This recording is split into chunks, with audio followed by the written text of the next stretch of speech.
اتنی دنیا اللہ نے سلیمان علیہ السلام کو دی کہ سلیمان علیہ السلام نے اللہ سے دعا مانگی تھی، اللہ مجھے ایسی بادشاہت دے کہ میرے بعد کسی کو نہ ملے. تو بس یہ تو انتہا ہو گئی نا بھائی، قیامت تک کسی کو نہ ملے، پاکستان کے کسی صدر کو بھی نہ ملے، ایسی حکومت چاہیے. حکومت مراد یعنی اتنے وسائل چاہیے.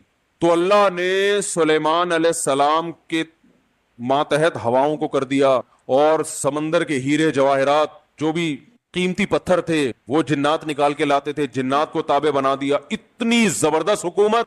لیکن موت کا منظر بڑا عجیب. میں پہلے سوچتا تھا یا اللہ تو نے سلیمان علیہ السلام کو اس طرح سے کیوں موت دی؟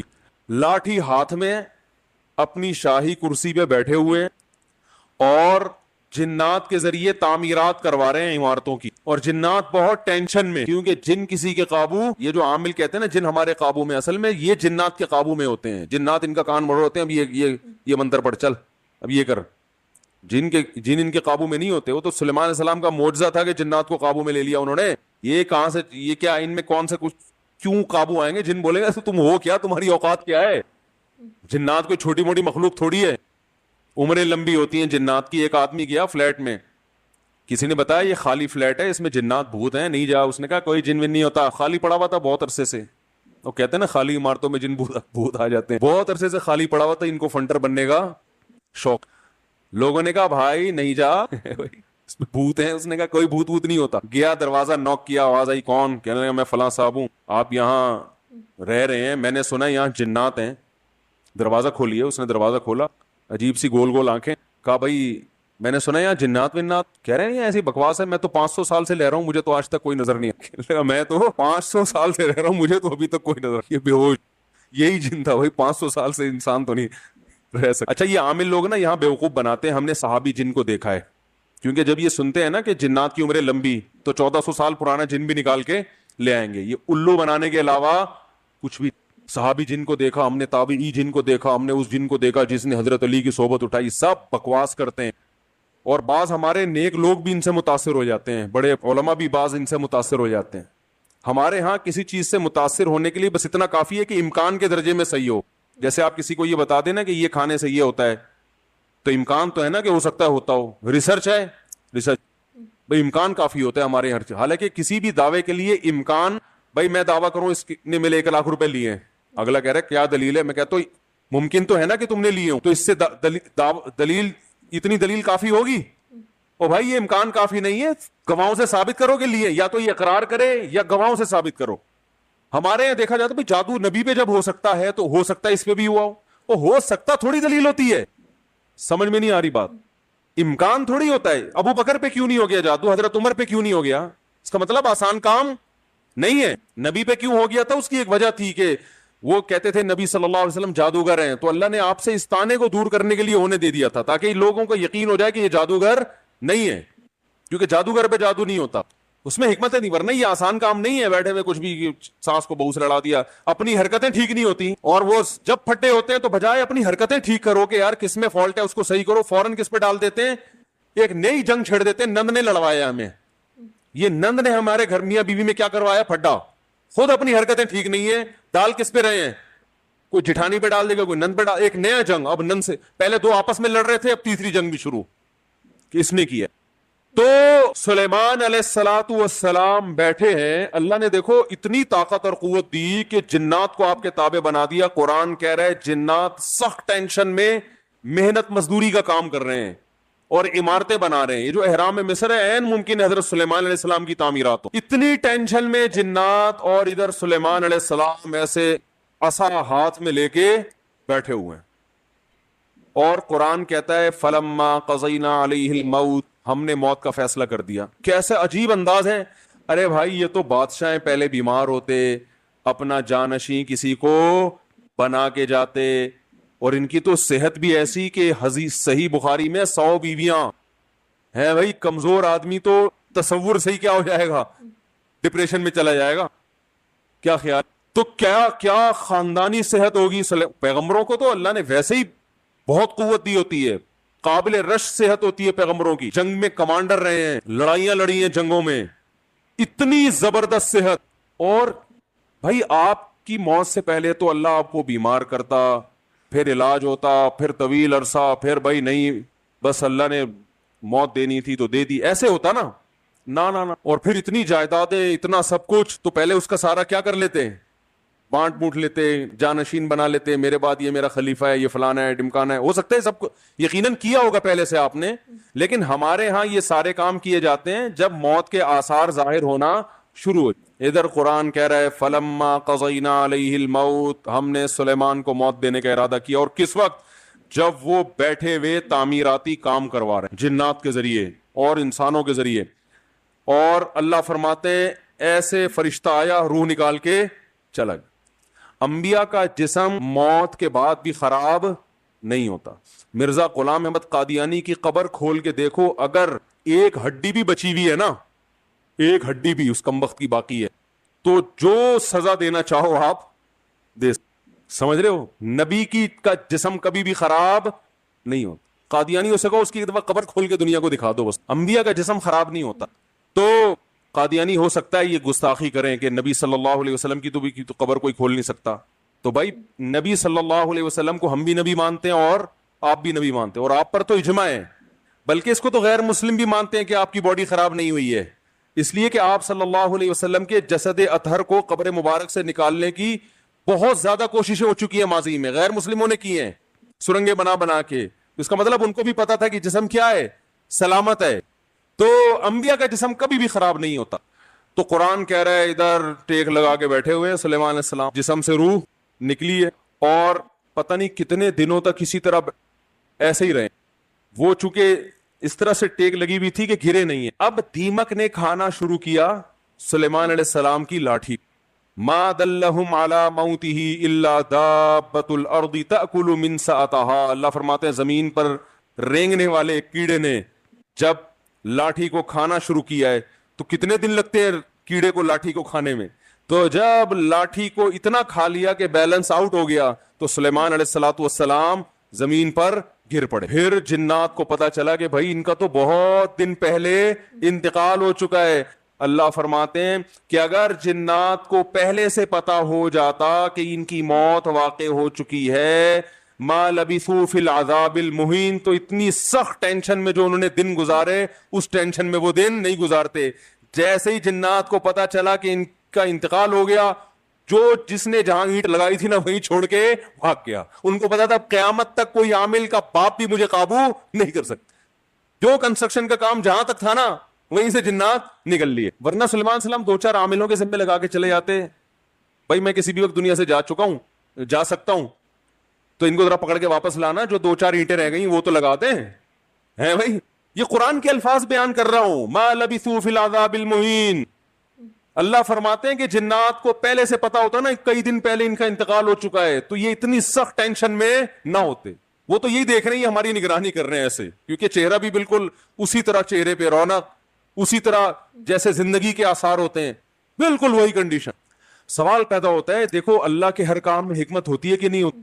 دیکھو ہمارے نبی صلی اللہ علیہ وسلم نے میدان جنگ میں شہادت کی بہت تمنا کی ہے, لیکن آپ کو میدان جنگ میں شہادت نہیں ملی کیونکہ حکمت کے خلاف ہو جاتا. لوددت ان اقتل فی سبیل اللہ ثم احیا ثم اقتل ثم احیا ثم اقتل ثم احیا ثم اقتل. آپ صلی اللہ علیہ وسلم نے فرمایا میری یہ خواہش ہے, میری یہ چاہت ہے. لوددت کا معنی ہوتا ہے بہت زیادہ چاہت, لاحببت نہیں فرمایا, لوددت. مودت محبت سے اوپر کا درجہ ہے.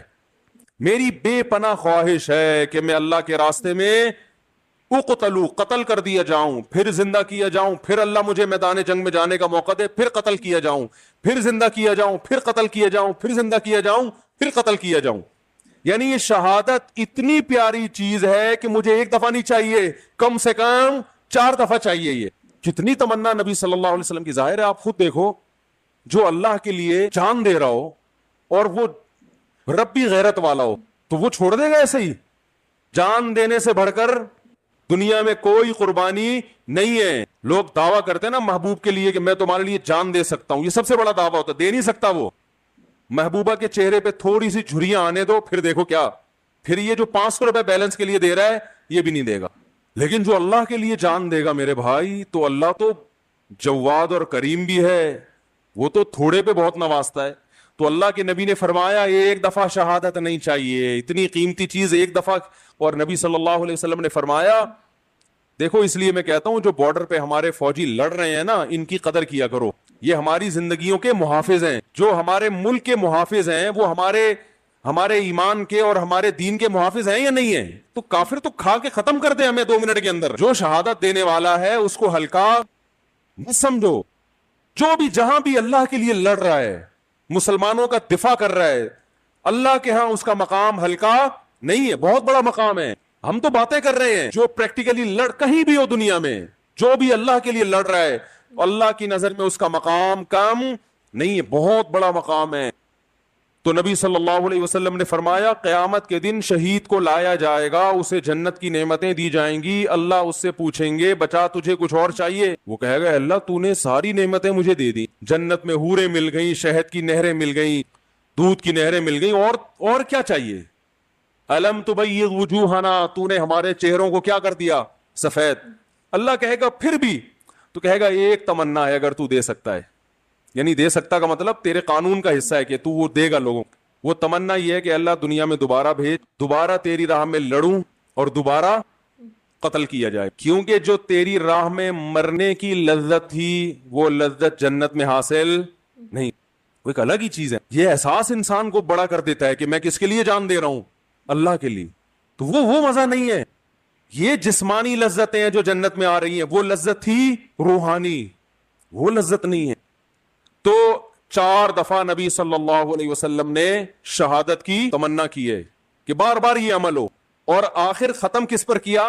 ثم اقتل. ہم کہتے ہیں اللہ میرا دل چاہتا ہے میں تیری راستے میں قتل کیے جاؤں, پھر شہید کیے جاؤں, پھر قتل کیے جاؤں, قتل کیے جاؤں, پھر زندہ کیے جاؤں, پھر قتل کیے جاؤں, پھر زندہ کیے جاؤں, پھر قتل کیے جاؤں, پھر زندہ کیے جاؤں, پھر قتل کیے جاؤں, پھر زندہ کر کے چھوڑ دیا. اینڈ کہاں ہوتا ہمارا بھائی ہے بھائی کہ پھر 4 دفعہ شہادت کا ثواب حاصل کر کے پھر اپنی لائف کو میں کیا کروں گا بھائی, انجوائے کروں گا. نا نا نا نا, نبی نے ختم کہاں کیا؟ بولو بھائی, قتل پہ. اینڈ کیا ہونا چاہیے؟ تیری راہ میں قتل, تیری راہ میں قتل, انجام یہاں ہونا چاہیے. اس کے باوجود آپ صلی اللہ علیہ وسلم کو میدان جنگ میں شہادت نہیں ملی. آپ کی موت شہادت سے ہی ہوئی ہے, اس لیے کہ وہ یہودی نے زہر پلایا تھا تو اس کے آثار تھے کہ آخر وقت میں آپ پر بخار آیا. لیکن جو میدان جنگ کی شہادت ہوتی ہے نا, جس کی نبی تمنا کر رہے ہیں, وہ والی شہادت نہیں ملی. کیوں؟ حکمت تھی کہ اگر آپ کی میدان جنگ میں شہادت ہوتی تو غیر مسلم کافر یہ کہتے کہ آپ اپنے مشن کو مکمل کیے بغیر دنیا سے چلے گئے. تو آپ آخری نبی ہیں, آخری نبی جب تک اپنے مشن کو مکمل نہیں کر لیں گے اس وقت تک آپ پر موت واقع نہیں ہو سکتی. اور یہ طبعی موت میں ہو سکتا ہے, کیونکہ جب طبعی طور پر انسان کی موت واقع ہوتی ہے اس کو وصیت کا موقع ملتا ہے, اسے سب جو ہے نا سارے کام کرنے کا سمیٹنے کا موقع ملتا ہے. تو وہ تو نبی اگر میدان جنگ میں شہید ہوتے تو بھی سارے کام پہلے کمپلیٹ کر لیتے, لیکن ایک شک ہو سکتا تھا غیر مسلموں کو, تو اللہ نے وہ شک کے راستے بھی کیا کر دیے, ختم. کہ آپ کو کئی دن بیمار کیا گیا, جو وصیتیں آپ نے کرنی تھی کر لی, اور ہمیں اطمینان ہو گیا کہ اب جو کام رسول اللہ صلی اللہ علیہ وسلم نے کرنا تھا, جو وصیتیں کرنی تھی کہ میرے بعد میرا جانشین کون ہوگا, اور وہ ساری فائلیں آپ صلی اللہ علیہ وسلم کمپلیٹ کر کے گئے ہیں, سارے کام مکمل کر کے گئے. نماز میں آخری دنوں میں جب آپ بیمار ہوئے تو آپ نے حکم دیا کہ ابو بکر کو کہو وہ نماز پڑھا. اس میں اشارہ تھا کہ میرے بعد جانشین کون ہے. دیکھو سفر میں آپ صلی اللہ علیہ وسلم قضائے حاجت کے لیے گئے, جماعت کا وقت ہو گیا تو دوسرے صحابی نے نماز پڑھا دی. ایسا ہوا ہے, ابی ابن کعب رضی اللہ تعالیٰ نے نماز پڑھائی, لیکن یہ نماز یہ اپنا مسلح حوالے کرنے والی نماز نہیں تھی. یہ تو کوئی بھی امام کی جگہ کھڑا ہو سکتا ہے نا, امام کو کوئی عذر ہے. سفر میں ایسا ہے, آپ صلی اللہ علیہ وسلم سفر میں قضائے حاجت کے لیے تشریف لے گئے, پیچھے نماز کا ٹائم تھا تو حضرت ابی ابن کعب نے نماز پڑھائی, اور جب نبی تشریف لائے تو انہی کی اقتداء میں آپ نے نماز بھی پڑھی. مگر اس سے ثابت نہیں ہوتا کہ آپ کے بعد آپ کے جانشین کون ہیں, یہ صحابی ہیں, نا. لیکن جب مرض موت میں مستقل امام بنانے کی ضرورت ہے کہ اب آپ بیمار ہو گئے ہیں, تو صحابیات کہہ رہی ہیں, نبی نے فرمایا مرو ابا بکر فلیصلی بالناس, ابو بکر سے کہو کہ لوگوں کو نماز پڑھائیں. صحابیات نے کہا, امی عائشہ نے کہا یا رسول اللہ میرے والد ابو بکر کمزور دل کے نرم دل کے ہیں, وہ آپ کے مصلی پہ آپ کو غیر موجود دیکھ کر برداشت نہیں, عمر سے کہہ دیں وہ پڑھا دیں. وہ کیا ہے, مضبوط وہ پڑھا دیں گے. ایسے موقع پہ آپ صلی اللہ علیہ وسلم یہ کہہ سکتے تھے کہ بھائی سفر میں کسی نے بھی پڑھا دی تو اس میں بحث کرنے کی کیا ضرورت ہے, میری طبیعت خراب ہے کوئی بھی آ جائے ہے بھائی, کسی کو بھی کہو نماز پڑھا دے. نا نا نا نا, آپ کو پتا تھا آج جس کو مصلی پہ کھڑا کر دیا تو قیامت تک کے لیے اسٹیمپ لگ جائے گی کہ نبی کا جانشین کون ہے, بولو بھائی یہ. تو آپ صلی اللہ علیہ وسلم فرمایا نا نا نا, ابو بکر سے کہو. پھر امی عائشہ نے فرمایا, حالانکہ امی عائشہ کو تو خوش ہونا چاہیے نا, ان کے تو والد ہیں, لیکن وہ دیکھ رہی ہے کہ رقیق القلب ہیں اور اللہ کے نبی ابو بکر کے علاوہ کسی اور کو قبول, بولو بھائی نا. تو یہ اتنا جو موقع ملا, آپ نے فرمایا پھر سب ازواج کو ڈانٹ لگائی آپ صلی اللہ علیہ وسلم نے کہ تم ایسے ہی مجھ سے جھگڑا کر رہی ہو جیسے یوسف علیہ السلام کے دربار میں جو عورتیں جھگڑ رہی تھیں. تو پھر آرڈر دیا کہ نہ ابو بکر کے علاوہ کوئی بھی. تو اگر آپ میدان جنگ میں شہید ہو جاتے اچانک تو یہ ساری حکمتیں کیا ہو جاتی, فوت ہو جاتی. تو اللہ نے نہیں شہید ہونے دیا. تو ایسے ہی سلیمان علیہ السلام کو اللہ نے اچانک موت دی ہے, بالکل اس کے برعکس بیٹھے ہوئے ہیں اور جناب فرشتہ آیا, چلو بھائی. موسیٰ علیہ السلام کے پاس آتا تو پہلے ایک چماٹ کھاتا, حدیث میں آتا ہے. ہر پیغمبر, دیکھو جتنے بھی علماء ہیں نا, ہر ایک کا مزاج دوسرے سے مختلف ہوتا ہے. مزاج کو دیکھ کے کبھی فیصلہ نہ کیا کرو یہ صحیح ہے یہ غلط ہے. بعض کا مزاج جلالی ہوتا ہے, بعض کا مزاج نرم ہوتا ہے. تو جو نرم مزاج علماء کے پاس رہے ہیں, جب کسی جلالی سے واسطہ پڑتا ہے تو کہتے ہیں ان کے اخلاق ٹھیک نہیں ہے. بھائی اخلاق کی بات نہیں ہے, ہو سکتا ہے ان کے اخلاق ان سے بھی اچھے ہوں, مزاج میں کیا ہے تھوڑا سا جلال ہے. تو مارکیٹ میں ہر قسم کی چیز چاہیے نا, سارے میٹھے میٹھے میٹھے بن جائیں گے تو یہ تو لوگ تو مولویوں کو کھا کھا کے ختم کر دیں گے. ہمارے حضرت جلالی تھے, ایسا نہیں کوئی بھی اٹھ کے آ گیا بیل بجا دی حضرت سے ملنے آئے ہوں.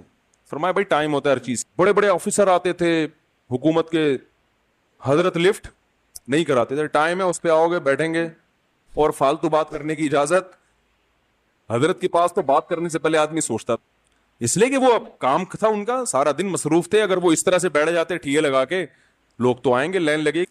اور بعض علماء کیا ہوتے ہیں, وہ ذرا جمال ان کی طبیعت میں غالب ہوتا ہے. آپ نہیں آئے تو خود آپ کے گھر پہنچ جائیں گے, بھائی بہت دن ہو گئے اب تک آئے کیوں نہیں آپ, ہے بھائی. تو یہ ڈیزائن ہے, چلتا ہے. بدگمان نہ ہوا کرو, شریعت پہ اگر چل رہے ہیں نا تو بس صحیح ہے. تو موسیٰ علیہ السلام تھے کیا, جلالی. حدیث میں آتا ہے ان کے پاس فرشتہ آیا انسانی شکل میں. موسیٰ علیہ السلام نے پوچھا کیسے آنا ہوا, کون ہو بھائی؟ انہوں نے کہا موت کا فرشتہ ہوں, آپ کی جان لینے کے لیے, آپ کی ہی جان لینے کے لیے. حضرت موسیٰ نے ایک زور سے لگایا تماچا, حدیث میں آتا ہے آنکھ نکل کے گر گئی. پھر اللہ میاں کے پاس گئے, اللہ اپنے کس بندے کے پاس تو نے مجھے بھیج دی. اب سوال یہ پیدا ہوتا ہے کہ حضرت موسیٰ نے تھپڑ کیوں مارا ہو. اب اس کی تو ظاہر ہے پیغمبر کوئی غلط کام تو کرتے نہیں ہے, تو بہت ساری لوج میرے ذہن میں یہ آتا ہے کہ ان کو یہ فرشتے کا اسٹائل پسند نہیں ہے, شاید یہی وجہ ہو سکتی. کیسے ایکسکیوز کر رہے ہو آ کے, جیسے کوئی ہدیہ دینے کے لیے آئے ہو. جیسے وہ ایک آدمی کی شادی ہوئی نا, تو دلہن کے پاس گیا تو اب سمجھ میں نہیں آ رہا تھا بات چیت کی ابتدا کیسے ہو, بغیر تمہید کے شروع ہو جائیں تو بولے گی وہ پھوڑ پتہ نہیں اس کو تو بات چیت نہیں آتی. تو اب گھنٹے بیٹھ کے سوچ رہے کہ بات چیت شروع کیسے کروں. بعض لوگ ادب کے مارے ہوئے ہوتے ہیں نا, ارے بھائی تو جیسے بھی چاہے سمجھ میں آ رہا ہے شروع کر دے. ادب کا مارا ہوا تھا بیچارہ, اردو ادب کا. تو کافی دیر سوچنے کے بعد کہتا ہے کل میری آپ سے شادی ہوئی تھی, اس سلسلے میں حاضر ہوں. کل میری آپ سے شادی ہوئی تھی, اس سلسلے میں حاضر ہوں. تو خیر سلیمان علیہ السلام کی جو موت اچانک ہوئی ہے, اصل میں سلیمان علیہ السلام کے پاس وسائل بہت, حکومت بہت تھی, کام اس طرح سے بہت پھیلا ہوا تھا. تو ان کو اس طرح سے اچانک موت دے کے اللہ نے بتا دیا کہ تم اس خوش فہمی میں نہ رہو کہ تمہاری بچیوں کی ابھی شادی نہیں ہوئی ہے تو پہلے ان کی شادیاں ہو جائیں گی, بچے اپنے پاؤں پہ کھڑے ہو جائیں گے, ابھی تو تم نے کمیٹی ڈالی ہے وہ نکلے گی, پھر تم کمرشل پلاٹ خریدو گے, ہیں بھائی. اور ابھی تو یوں ہے, ابھی تو میں بہت صحت مند ہوں, میں نے اپنی رپورٹیں سارے ٹیسٹ کروائے, ایک دم اوکے کی رپورٹ ہے, ڈاکٹر نے کہا تو 50 سال سے پہلے مرنے والا نہیں ہے, اور بالکل فٹ فاٹ, اور نہ کوئی ڈپریشن, اور بالکل, اور ابھی میرا زندہ رہنا بہت ضروری ہے کیونکہ میں مر گیا تو کمپنی کا کیا ہوگا, بچیوں کا کیا ہوگا, بیوی کا کیا ہوگا, اور میرے والدین کا کیا ہوگا. تو اللہ نے بتایا تم کس کھیت کی مولی ہو بھائی, اتنے بڑے پیغمبر اور اتنے وسائل کہ تم ان وسائل کا تصور نہیں کر سکتے. میں نے جب ارادہ کیا تو ان سے مشورہ نہیں لیا, بیٹھے بیٹھے موت دے دیے, سارے کام ادھورے, سارے پروجیکٹ, وہ جو اینٹ جہاں رہ گئی تھی نا آخری, جن وہ چھوڑ کے بھی بھاگا ہے. تو تمہارے پروجیکٹ کی کیا حیثیت ہے, تم کس کھیت کی مولی ہو بھائی؟ تو جس کو جتنی دنیا بھی دے دوں سیکنڈ بھی نہیں لگے گا چھیننے میں. تو زیادہ فنڈر بننے کی کوشش. اپنی جو صحت کی رپورٹیں ہیں نا, کولیسٹرول لیول بالکل سیٹ ہے بھائی, ہر سب کچھ ٹھیک ہے, اس کے باوجود بیٹھے بیٹھے مار دوں گا.